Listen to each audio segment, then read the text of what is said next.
ঈদের মতো একটা উৎসব মনে হচ্ছে। আমরা ফ্রেন্ডরা সবাই মিলে সকালবেলা ঘুম থেকে অ্যালার্ম দিয়ে আসছিলাম যে সকালে আমরা আগে প্রথম ভোটটা দিব।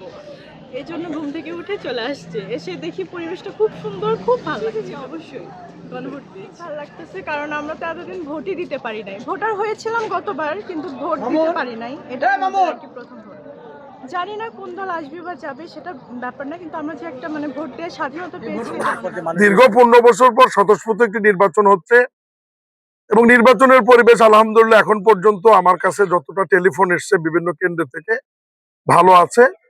দুই এক জায়গায় এজেন্ট দেওয়া নিয়ে একটু জটিলতা হয়েছে, পরে প্রিজাইডিং অফিসাররা বুঝতে পেরে প্রশাসনের সাথে কথা বলে সেটা সংশোধন করে নিয়েছে এবং ম্যাক্সিমাম কেন্দ্রেই ভোট শুরুর অনেক আগে থেকেই ভোটাররা উৎসবমুখর পরিবেশে এসছে এবং লম্বা লাইনে থেকে তারা ভোট দিচ্ছে বলে আমি খবর পেয়েছি। এবং এখন পর্যন্ত সব ভোট কেন্দ্রেই অবস্থা ভালো।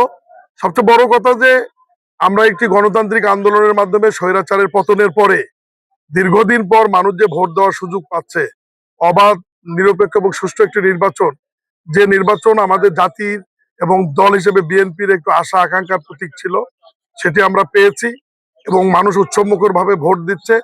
এবং আমি আশা করব যে বগুড়ার মাটি বিএনপির ঘাঁটি, শহীদ রাষ্ট্রপতি জিয়াউর রহমানের জন্মস্থান এবং এই বগুড়া থেকে বিএনপির প্রধান চেয়ারম্যান জননেতা জনাব তারেক রহমান সদর থেকে নির্বাচন করছেন।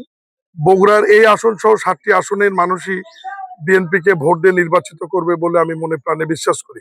এবং আলহামদুলিল্লাহ শিখগঞ্জেও মানুষ ধানের শেষে ভোট দিয়ে আমাকে নির্বাচিত করবে এবং নির্বাচিত হওয়ার পরে এই এলাকার মানুষের উন্নয়ন সহ তাদের পাশে থেকে যা করার প্রয়োজন আমরা করব ইনশাল্লাহ। Thank you.